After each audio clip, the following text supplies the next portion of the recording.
que je fais m'agite. J'ai eu 4 fois la tentation.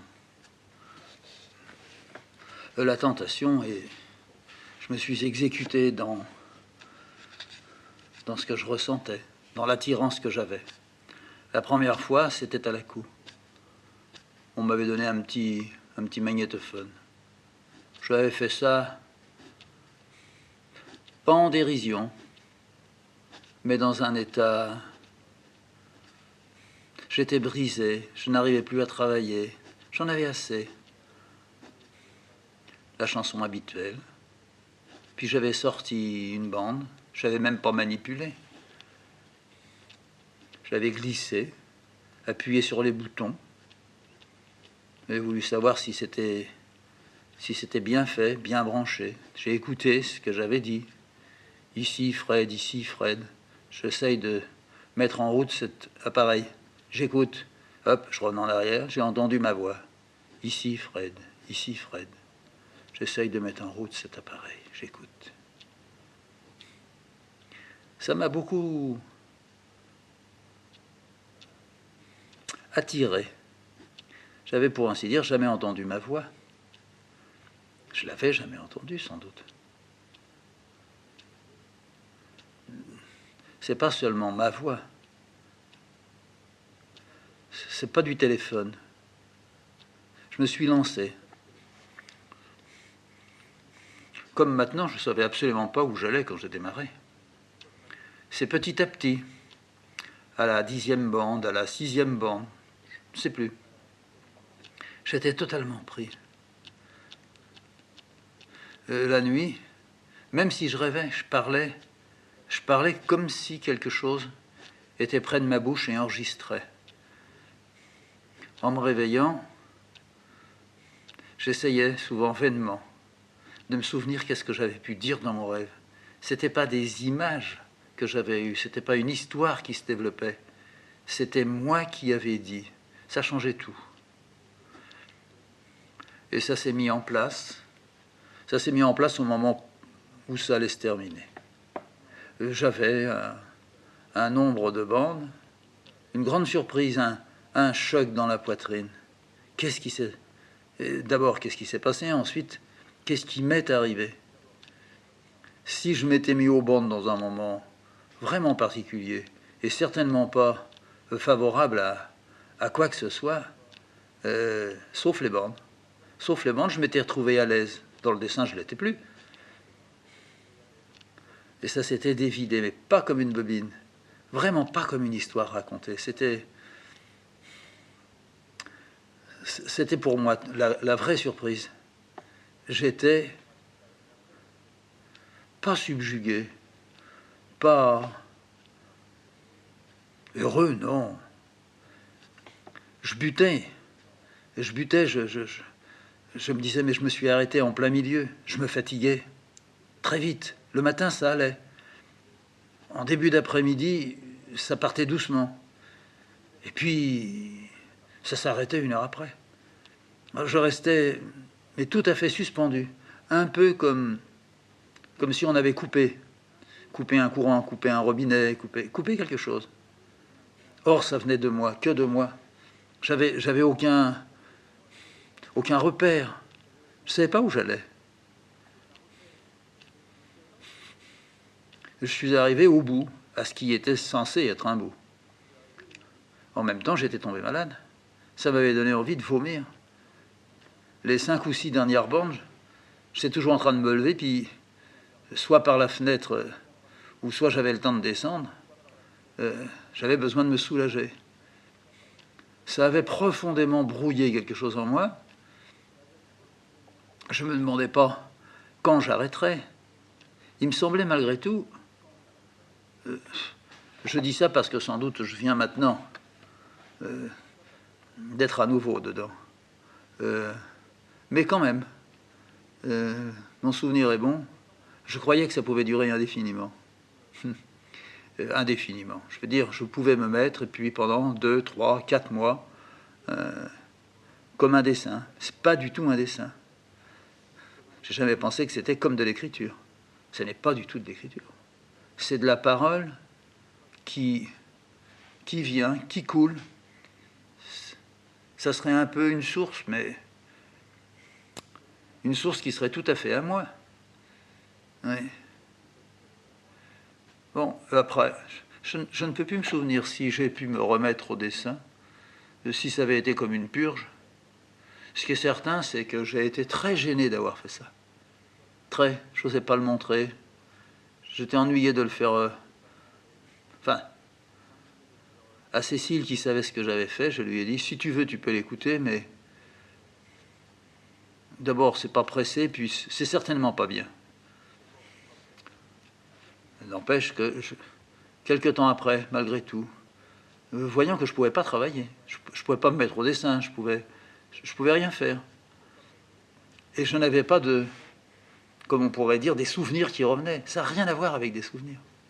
Enfin, apparemment, ça n'est pas un souvenir.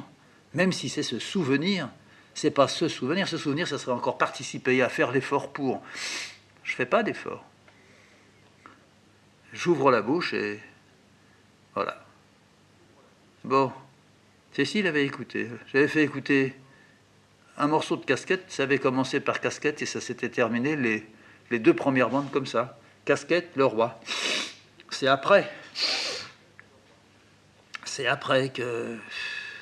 Mais on ne peut pas parler de développement. On peut dire seulement la façon dont ça s'était mis en place faisait que si l'on s'arrête à l'idée d'une source, la source, comme toutes les sources, elle avait jailli, mais dans le début de son parcours, et puis je ne sais pas comment c'est en dessous. Il avait fallu qu'elle contourne des pierres, mais qu'elle pousse des brindilles. Elle n'allait pas sans arrêt contourner tous les petits obstacles qui étaient devant elle. C'était un peu ça, moi. Donc je m'y étais fait. Je savais me faufiler, me glisser. Ça rebondissait. Et puis, vers la fin, c'était devenu... Voilà comment c'était devenu. Comme maintenant. J'étais devant, et puis j'y allais. En même temps que je parlais. Il y avait des dialogues, il y avait des monologues. En même temps que ça sortait, j'avais derrière ça qui attendait. Il y avait la réponse dans le dialogue. Alors je me suis aperçu que si ce que je disais était trop long, la réponse disparaissait, elle reculait.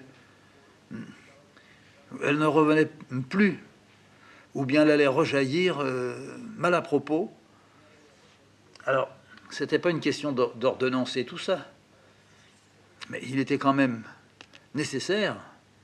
Et puis j'étais pas bien là d'avoir laissé partir ça. Il était nécessaire que je puisse retenir. Et souvent la réponse qui attendait son tour était à son tour, elle, suivie de quelque chose qui était important dans le déroulement. C'est-à-dire, l'arbre avait des branches, il n'y avait pas qu'une branche. Je dois dire que c'est ça qui était exaltant. Difficile, bon, tout est difficile, rien n'est difficile. La seule chose, là, on ne peut pas dire là comme ailleurs, mais là comme souvent, on avance, si on peut parler d'avancer, puisque je me retrouvais reculé brusquement au même cours de la phrase, 3 ans après, 5 ans après, je remontais très très loin, enfin très très loin, c'est relatif, mais quand même, je remontais vraiment loin. J'étais là au temps où, admettons, j'avais 16 ans, mais en fait, c'était moi et en même temps pas moi. Je parlais d'un autre. Je me demande, bon, par exemple, il n'y a pas très longtemps, j'ai fait écouter une bande à un ami. Puis il m'a dit, mais d'où ça sort ça? C'était le roi, c'est tout. J'ai pas fait autre chose. Mais en l'écoutant, c'était vraiment la première fois que je l'écoutais. Il s'était passé 20 ans, hein, 20 ans. 25 ans même. Bon, alors, qu'est-ce que j'ai répondu? Je lui ai dit, vous savez ça, le roi. Faut me croire. Celui qui parle, celui qui s'appelle le roi, c'est mon double. Hein. Ça n'a jamais existé. J'ai réalisé, près de 30 ans après avoir écrit ça, enfin, et c'est pas écrire, voilà, après avoir dit ça, fait sortir ça, et je me suis pas seulement aperçu, j'ai été convaincu, je n'ai pas cherché une seconde, je n'ai pas du tout voulu raconter une histoire à cet ami qui était là, qui me disait, mais d'où ça sort? Il ne m'a pas dit, ça s'est vraiment passé. Non, il y avait une... Dans sa question, sans doute, il m'a aidé. Mais j'étais en train, non pas d'y penser tout en l'écoutant, mais... J'étais surpris, mais j'étais extrêmement souffrant en l'entendant. J'ai eu à plusieurs reprises envie de pleurer. Plusieurs reprises. Pas spécialement par le dramatisme. Il y en avait beaucoup, il y en a beaucoup. Le roi disant, me disant, puisque dans le cours de cette, je ne sais pas comment l'appeler, de ce que je dis, le roi me parle, moi j'entends, je lui parle aussi, je veux le convaincre, lui veut me détruire. On aperçoit très très bien dedans que je vais me détruire, oui, qu'il faut que je passe par ça, que tout ce qui est dit, cette merde balancée, cette chanson chantée, tout ce qui est là. Mais naturellement que je souffrais en l'entendant. Je me suis retenu parce que j'essayais de me retenir. Je suis arrivé à me retenir. J'ai seulement dit, c'est pas facile à entendre. Et cet ami m'a dit, c'est évidemment pas du tout facile à entendre. Bon. C'est pas une question de c'est bien, c'est mal. Il n'y a pas plus d'art là-dedans que dans mon dessin, j'en suis profondément persuadé. Il y a un homme artiste qui à sa façon fait sortir et venir. Voilà, c'est ça. Il y a la vie, quoi. C'est un homme qui veut être vrai, et pour être vrai, il lui arrive de contourner, et quelquefois de ne pas contourner, de rentrer, même si ça fait mal, sans vouloir contourner. Alors, après ça, 1965, par là, oui, ça, on va arriver à 30 ans. Je suis resté pendant 75, je suis resté pendant 10 bonnes années. J'ai pas touché au magnétophone. Mais on est arrivé au cousin. Et c'est étonnant, comme il faut qu'il y ait une cassure. Pourtant, il y en a eu beaucoup. Et je ne l'avais pas ressorti. Il y en avait eu beaucoup après la première, je sais pas, la première tentative, disons-la comme ça, des 20 premières bandes. Bon, il y en avait eu des moments. Si c'était à cause d'une fatigue que je m'y étais mis la première fois, toutes les occasions m'avaient été données. Elles se serraient. Hein. J'avais été fatigué. J'en avais traversé et je continuais même. Mais non pas je n'avais pas eu l'idée, je voulais plus toucher. Ça avait fait quelque chose de trop. Mais quoi? Ça, je sais pas. Bon, au cousin, un jour aussi, moment de casse. Moment de casse, c'est-à-dire vraiment, je m'arrête, quoi. Je peux pas continuer. J'ai toujours cette idée pourrie dans la tête qui vient, qui me serre, qui se visse en moi. Je suis tellement tellement conscient que quand je dis je ne veux pas, viendra le moment où je dirai il faut. Je suis tellement conscient de ça. Tellement de ça, oui. Alors, je suis pas prêt à tout puisque je connais pas tout. Mais je sortirais bien tout ce qui peut être utilisé, sauf ce que j'ai apporté, si je puis dire, de la main, et que je sais qu'il ne faut pas utiliser ça. Et je fais tout pour m'écarter. Mais je ne suis pas arrivé à le jeter. Hein. J'aurais pu. Je serais parti vers la Creuse, au bord de l'eau, et puis dans un petit sac avec une pierre dans le fond, tu jettes. Ça rouille en quelques mois, puis ça va dans le fond. Plus personne ne peut le retrouver. Tout envoyé, avec les balles, tout. Je ne l'ai pas fait. Je le gardais. Je conservais même. Ah, c'est... On est pénible avec soi, là. Je conservais... Mais... Oui, je conservais des boîtes de médicaments dont je connaissais la force, et avec un peu de chance, en tombant dans le dosage qu'il fallait, non pas 17 mais 19,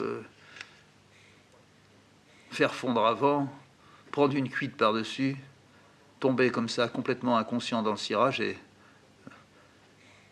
les petites choses font le travail pour vous. Mais se mettre de côté là, au fond j'avais été un peu comme à l'école, je l'avais découvert. C'est quand j'étais enfant, enfin j'avais déjà 10 ans. J'avais vu que ma mère mettait de côté. Elle dormait pas du tout. Elle pleurait tout le temps. Ça allait de mal en pis. Et c'est le médecin qui lui avait dit. Et moi je l'avais entendu. J'avais compris, mais j'avais compris à ma façon, 10 ans. Il avait dit à ma mère, vous ne pouvez pas rester sans dormir. Vous allez vous meurtrir, vous allez nous refaire un problème. Ce n'est pas bien. Et puis, cette idée d'aller sur le pont de Saint-Cloud, il faut arrêter. Il faut vraiment arrêter. Et puis, vous faites du mal à votre enfant.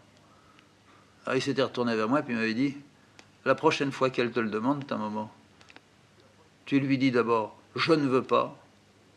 Et tu lui dis, je veux pas non plus que toi, tu y ailles. Tu m'emmènes pas et toi, t'y vas pas. Tu restes ici. Voilà ce que tu lui dis. Et ça, il n'avait pas eu besoin de me le dire. C'est vraiment le genre de parole que tout seul, j'étais non seulement prêt à dire, mais à m'accrocher et à lui crier dans les oreilles. À chaque fois, elle m'effrayait. Elle regardait, elle s'accoudait là au parapet. C'était encore un parapet de pierre, c'était le vieux pont de Saint-Cloud. Tous les bateaux ne pouvaient pas passer sans baisser les cheminées. Et même, il y en a qui avaient des problèmes, qui déchargeaient puis qui remontaient. Ils ne pouvaient pas passer. Alors l'eau, elle n'était pas loin. Elle n'était pas loin. Ça faisait un étage et demi en dessous. Ouais. Puis elle choisissait toujours quand il y avait beaucoup de courant. Non pas l'été quand elle était douce, mais au printemps. Alors, au printemps, ça la prenait. Il y avait le printemps et l'automne. Moi aussi, après, 30 ans après, c'est au printemps et à l'automne que ça me saisissait. Oui. Alors, il lui dit, ce docteur-là, il était gentil avec elle. Il était gentil avec moi. Il lui dit, il y avait une barbe. Il n'était pas vieux, mais il n'était pas jeune déjà. Pour moi, c'était un vieux. Il y avait une barbe. Il se grattait tout le temps la barbe pendant qu'il parlait. Et puis ce qu'il avait gratté dans sa barbe, ça s'était mis sous ses ongles. Sûrement qu'il n'y avait rien, ou en tous les cas, très très peu. Qu'est-ce que c'était? Alors il le regardait pendant qu'il parlait, puis il faisait sauter ce qu'il avait ramené sous ses ongles. Il faisait sauter. Et puis il secouait un peu ses doigts, puis il allait de l'autre côté, à l'autre joue. Puis il grattait, puis il disait, alors voyez-vous, il faut dormir alors. je vais vous donner des comprimés. Seulement, j'ai confiance en vous. Alors, il regardait encore ses ongles, il faisait tomber, là. On aurait dit comme des miettes de pain qu'il avait dans la barbe. Mais ce n'était pas des miettes de pain. Mais je crois qu'il pouvait réfléchir à ça. Il pouvait surtout parler en toute confiance avec ma mère, enfin, mais avec les autres aussi. Moi aussi, quand il me disait où est-ce que tu as mal, raconte-moi, est-ce que tu es fatigué? Alors, il grattait, il ouvrait sa bouche, comme quelqu'un qui se rase, il tournait dans tous les sens, comme ça. Bon. Alors, il dit à ma mère, voilà, je vais vous donner du Gardénal. Vous n'avez jamais pris le Gardénal. Je vous en ai jamais donné. Ça va vous aider à dormir. Vous le prenez le soir en vous couchant. Vous ne prenez pas plus que ce que je vous dis, parce que ça vous empêchera de dormir. Si vous en prenez plus, vous n'en prenez pas moins non plus. Et vous allez faire ça pendant un mois. On va se revoir. Si vous avez retrouvé un peu le sommeil, je vous en donnerai. Ça sera un traitement, ça sera comme une longue cure. Et ça peut être très bon aussi pour votre état général. Il faut arriver à dormir. Vous ne pouvez pas rester comme vous êtes. Alors ma mère, elle était là devant et elle pleurait. Oui, oui, je connais, je sais ce que vous avez. Alors, bon, nous voilà avec du Gardénal à la maison. Personne ne savait ce que c'était. Je n'étais jamais rentré ici, puis même ailleurs, je suppose. Alors, les tubes sont arrivés à la maison. Pour un mois, ça devait faire 2 tubes. Ma mère, on n'était pas là pour surveiller. En tout cas, elle a dû en prendre. Et puis elle est allée le revoir, en lui disant que ça ne l'avait pas fait vraiment dormir. Un peu au début. Non, elle n'était pas allée le revoir. Elle l'avait appelé, puisqu'en même temps, elle était malade. Elle était à la maison. Moi encore, j'étais là, j'étais toujours là. Et il lui demande, alors, est-ce que vous avez un peu retrouvé le sommeil? Et elle dit non. Au début, les 8 premiers jours, ça m'a fait un peu dormir. Mais maintenant, j'ai l'impression que ça sert presque à rien. Je peux m'endormir à la fin de la nuit. Alors, il lui dit, faudrait prendre vers 6 heures, et puis en reprendre un autre à 10 heures, à 9h30. Alors il donne encore une ordonnance, et il donne, pour ainsi dire, le double. Puis ça a duré. Elle a pris du Gardénal des années. Et c'est moi qui ai trouvé... Et elle ne dormait pas beaucoup, malgré le Gardénal. C'est moi qui ai trouvé le trésor de ma mère, la réserve de ma mère. Elle en prenait très très peu de Gardénal. Elle le gardait. Mais je n'ai pas su quand j'étais si petit qu'elle le gardait pour pouvoir l'utiliser. Elle en gardait beaucoup trop, mais elle le gardait. Elle avait fait une sorte de petit commerce, un pacte. Elle n'allait plus sur le pont, ça c'est vrai. Mais je ne sais pas si c'était l'effort qu'elle faisait pour, ou si elle se jouait une comédie triste, avec en fond le jour où j'avalerais ça. Alors je ne sais pas ce qu'elle voulait avaler, un tube, 2 tubes.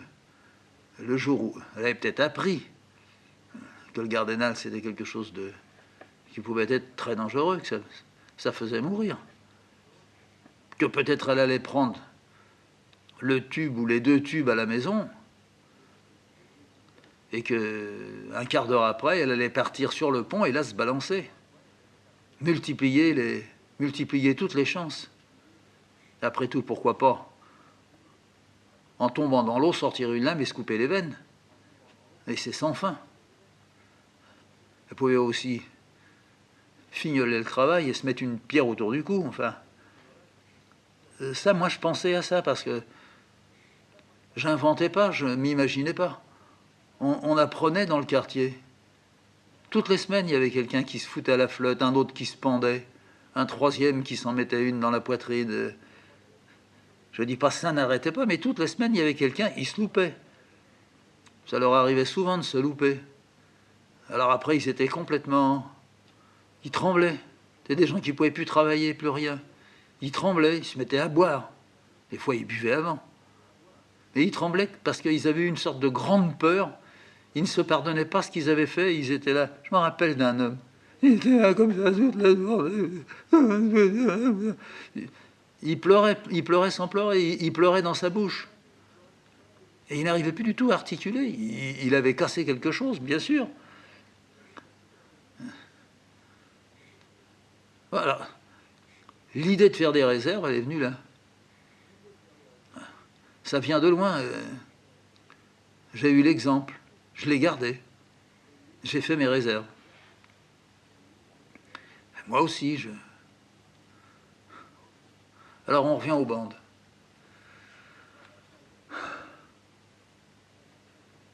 C'est au Cousin que j'ai fait mes deuxièmes, ma deuxième... comment est-ce que je vais appeler ça, nom de Dieu? C'est pas une tentative. Ça n'a jamais abouti, mais ça peut pas aboutir. Et c'est pas du tout une expérience non plus. Enfin, que pour la deuxième fois, j'ai acheté des bandes et j'ai remis ça dans la machine. Alors, il est venu autre chose. Je n'ai jamais entendu. Jamais.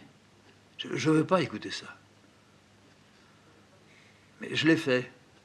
Alors, je l'ai fait, c'était dans un moment... Vraiment, là, ça brûlait, hein, dur. C'était justement, ça brûlait.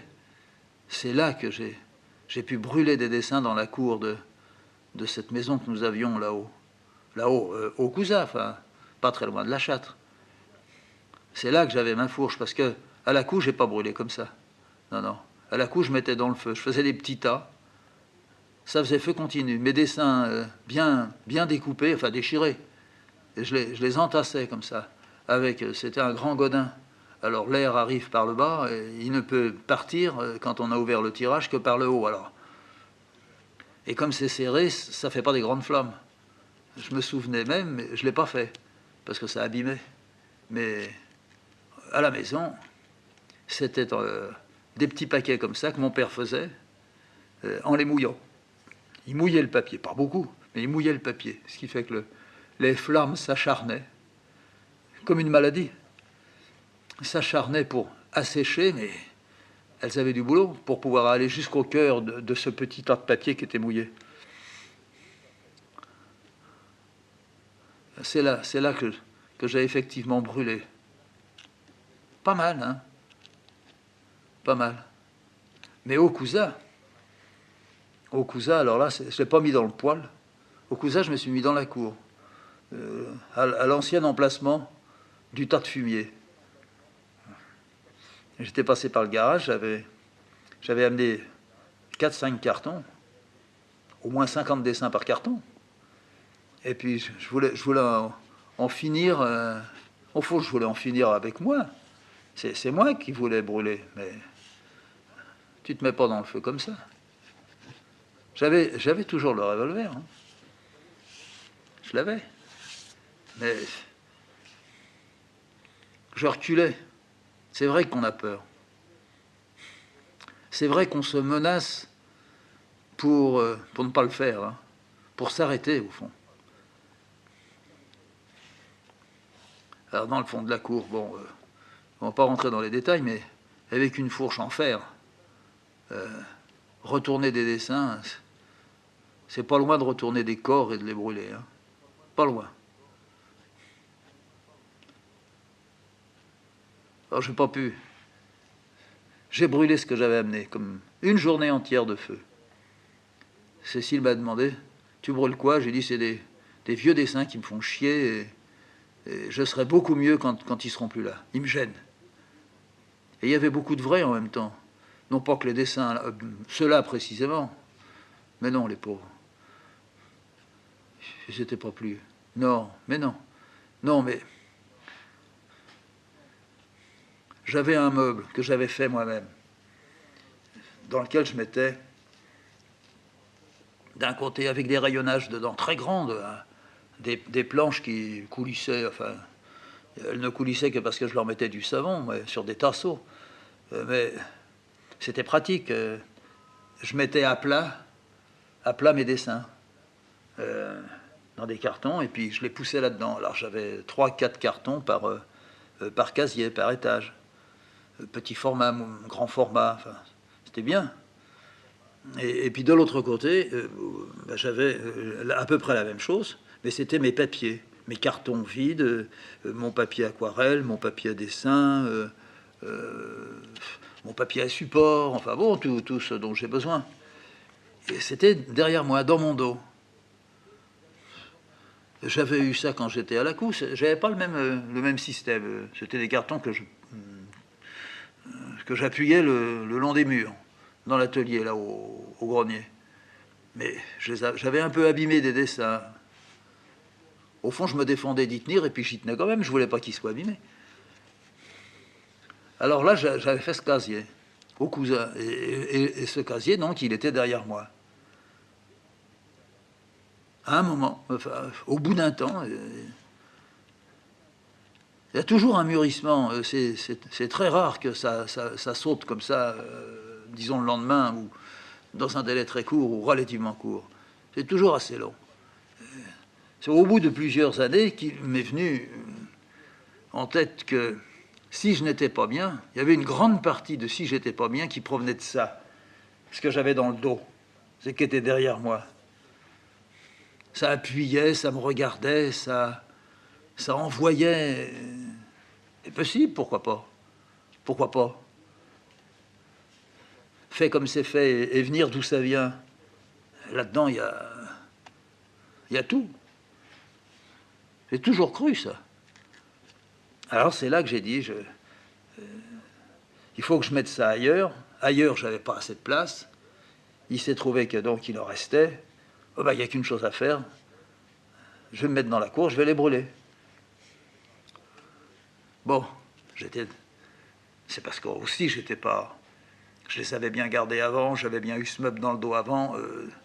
Ça veut dire que j'étais, malgré tout, dans un état qui n'était pas un état, qui n'était pas dans l'état habituel aussi aigu que ça, puis qui peut-être n'était pas du tout ressemblant à ça. Je pourrais travailler avec ça dans le dos et à partir à partir aussi du moment où je me suis dit mais c'est ça qui me gêne. Je cherchais qu'est-ce qui pouvait me gêner. Il y avait toujours quelque chose. Ordinairement c'était moi, en moi. C'était parce que j'avais pas ou trop. Puis, et toujours l'impression. J'ai jamais éclairé ça. Ça continuera encore. L'impression d'avoir commis quelque chose dont je me fais en quelque sorte un honneur. Non, c'est pas ça. Dont je me fais un devoir de ne pas m'en souvenir. Je fais durer, mais j'ai fait quelque chose qui vraiment a été dégueulasse. Alors, ça m'arrive, toujours. Et je ne peux pas me dire quand ça m'arrive, bon Dieu, mais qu'est-ce que j'ai pu faire de dégueulasse pour que, comme ça remonte. Jamais j'arriverai à ça. Alors, c'est fini. Enfin, en supposant que j'ai un petit peu d'équilibre en moi, ça fout tout par terre. L'homme sensé, enfin bon, je suis assez sensé, de temps en temps en tout cas, ce qui est censé en moi disparaît. Ce qui est apparemment équilibré, en tous les cas où je m'efforce et j'arrive à maintenir cette sorte d'équilibre, enfin, je te fais rien, tu me fais rien. Quand ça arrive, ça tape. Alors, contre ça, je peux rien faire. Je cherche, mais je trouve pas. J'ai jamais trouvé. Je m'empêche de trouver. Je peux même pousser plus loin, bien sûr, dire il n'y a jamais rien eu, mais c'est. Et qu'est-ce que ça peut me foutre que ça soit même rien et puis c'est. L'important, c'est que ça soit et puis que ça coince. peut-être qu'il faut que ça coince pour qu'ensuite je puisse déboucher et que je sois mieux pendant un temps. Moi, je ne sais pas. C'est peut-être parce qu'il y a trop de ce que j'ignore et que je ne peux pas, je ne peux pas aller. Aller où? C'est fini. Perdu. Quelqu'un est perdu. C'est moi. Mais ma mère, c'était sans doute pareil. Bon, donc, c'est pas la peine de remonter. C'est extrêmement difficile. Dans ces traversées-là, on va où? Cécile a assez souvent la réponse. Enfin, la réponse. Elle a l'idée, elle a la proposition. Et si on allait quelque part? Évidemment, je refuse. Je refuse parce que ce quelque part, je suis assuré d'avance que ça n'arrangera absolument rien, puisque en revenant ici, là où je suis, là où je vis, en revenant ici, ça va me retomber dessus. Ça va me guetter, ça attend, c'est derrière tout, derrière les portes, derrière les paquets tout est là. C'est là. C'est moi. C'est une façon de vivre. C'est la seule façon que est-ce que je peux dire mon esprit peut obliger mon corps, c'est la seule façon qu'il a trouvée pour obliger mon corps à se déglinguer davantage. Se déglinguant davantage, l'esprit lui-même se déglingue davantage. Même on ne peut rien faire. Moi, je ne peux rien faire et je me suis adressé à ceux qui se disent au fait de ça. Il n'arrive qu'en détruisant, puisque ce que je fais, je ne peux le faire que parce que je suis comme ça. Je connais, hein. Ma mère aussi, elle disait à peu près la même chose. Elle a été jusqu'au bout. D'un seul coup, elle prenait sa tête, elle avait une sorte de suée, puis elle regardait en l'air. On aurait dit qu'on était en train de la caresser, mais c'était pas ça. Enfin, oui, elle était en train d'être caressée aussi. Oui, c'est ça. Un mélange de bien, très peu, et beaucoup d'angoisse d'un seul coup qui arrivait. Elle retrouvait, et, elle était devant le fait, elle n'avait pas pu s'arrêter. De toute façon, on ne peut jamais s'arrêter. Alors les bandes. Il y a aussi autre chose, avant d'arriver à la deuxième tentative des bandes. C'est pas une tentative. Deuxième, j'ai toujours pas trouvé comment appeler ça. Je trouverai pas. Bon, alors. On va aller quelque part. On va aller quelque part, je dis non. On y va. Je reviens très vite en me disant pourquoi je suis parti. Je suis heureux de revenir vers la maison. Je vais vite. Je pourrais même être imprudent en revenant. Du coup, Cécile elle est heureuse. Non pas que je sois imprudent, mais à ce moment-là, on a la chance avec soi. On peut faire beaucoup, on passe. Ah, c'est pas rationnel, mais on n'est pas là pour être rationnel. Et on arrive à la maison. On arrive à la maison, c'est faux, quoi. L'avoir quitté, c'était faux. Et revenir avec, pendant quelques heures ou quelques jours, mais totalement l'illusion. C'est beau l'illusion, mais il faut qu'il y ait un équilibre dans l'illusion, parce que sinon, c'est la pire des souffrances après.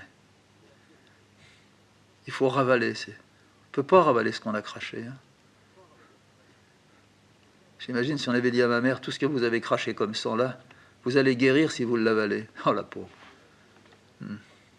Autant lui faire avaler le rat. Donc partir, ça n'a jamais été une solution. Alors, partir pour couper, pas ça, mais partir pour couper.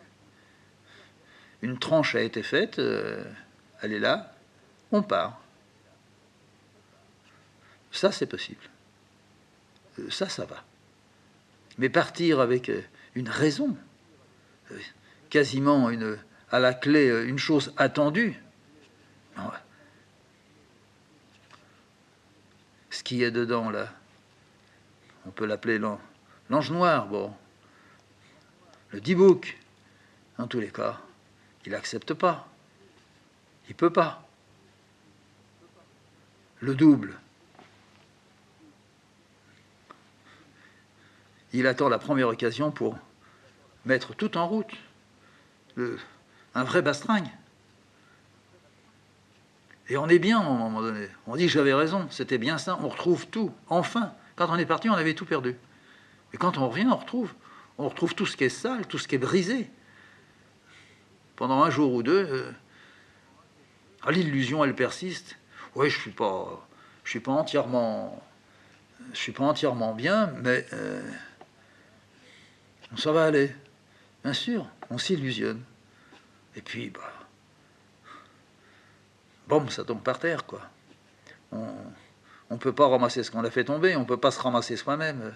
Pitoyable. Alors j'avais ressorti les bornes. Ce qu'il y a, c'est que c'est pareil. Hein. J'ai oublié comment ça s'est terminé. C'est-à-dire, une fois, je ne sais pas, disons qu'il y a eu aussi une vingtaine de bandes. Ça prend 3 semaines.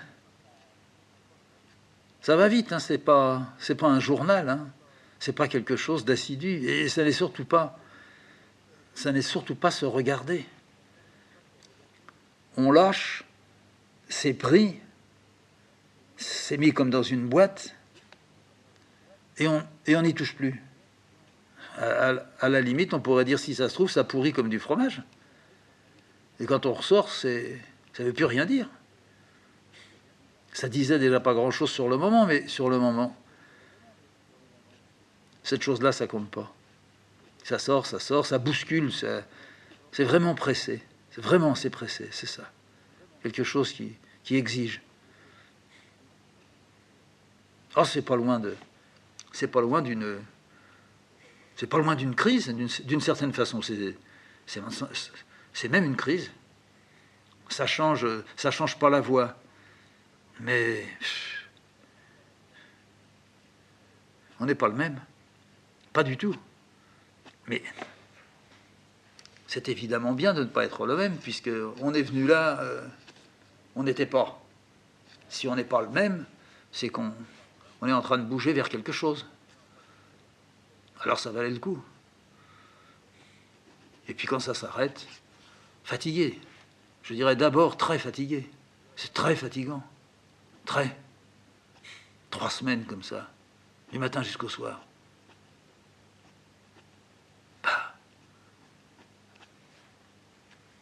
Alors, comment ça s'est terminé au Cousin?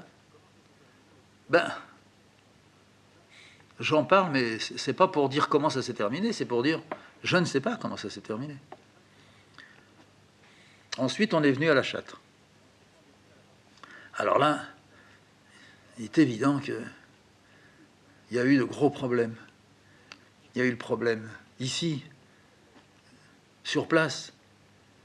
C'était vraiment pas très bien. On découvrait la véritable nature des vies multiples de tous ces gens qui quand même se tapent dessus et se détestent. Dans la nature, on n'a pas ça. On sait très bien, mais le chien jalouse le chien d'à côté. Alors on sait très bien dans la montagne, dans la plaine, une maison ici, une autre maison 150 mètres plus loin, et puis après plus rien pendant 20 km. On sait qu'il va y avoir, bien sûr, non pas des rancœurs, mais il faut bien tenir le coup en détestant le voisin, mais malgré tout en aimant sa femme, la femme du voisin. Ou bien en jalousant la récolte qu'il a fait l'année dernière avec ses patates, mais mais heureux d'avoir réussi les coupes de bois et de les avoir vendues à un bon prix. Et c'est une sorte de règle, toute, moi je trouve, très supportable. Il faut pouvoir la laisser bien tenue entre un brancard, si on peut dire. Enfin, faut pas que ça déborde de trop. Mais c'est assez sain. Mais dans la ville, c'est pas sain. Ce n'est que malsain. Ça pourrait être aussi sain si les hommes et les femmes étaient plus doux, étaient... Alors là, la jalousie, elle va très loin. Très, très loin. Elle va jusqu'à une certaine forme de destruction. Tandis que le paysan, il détruit pas l'autre. Il va pas essayer de s'approprier, non. Il jalouse un peu, oui. Mais voilà, c'est ce que je disais. Le chien jalouse l'autre, mais il va pas tuer le chien, l'autre chien. Moi, j'ai eu mes chiens dans la campagne. De temps en temps, ils s'engueulaient avec un qui passait. Il réussissait à sauter par-dessus la barrière. Il se foutait une bonne teignée, mais c'était fini. Elle allait être en chaleur. Elle réussissait à filer. Elle allait le voir, mais comme si ça avait été son meilleur copain.